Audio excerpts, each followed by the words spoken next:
पशूनां पतिं पापनाशं परेशं गजेन्द्रस्य कृत्तिं वसानं वरेण्यं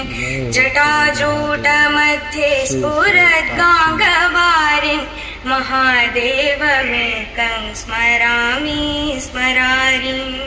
महेशं सुरेशं सुरारातिनाशं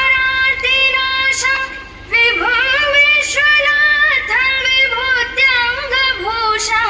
विरूपाक्षमिन्दर्कवह्नि त्रिनेत्रं सदानन्दमीडे प्रभुं पञ्चवक्त्रम् गिरीशं गणेशं गले नीलवर्णं गवेन्द्राधिरूढं गणातीतरूपं भवं भास्वरं भस्मनाभूषिताङ्गं भवानी कलत्रं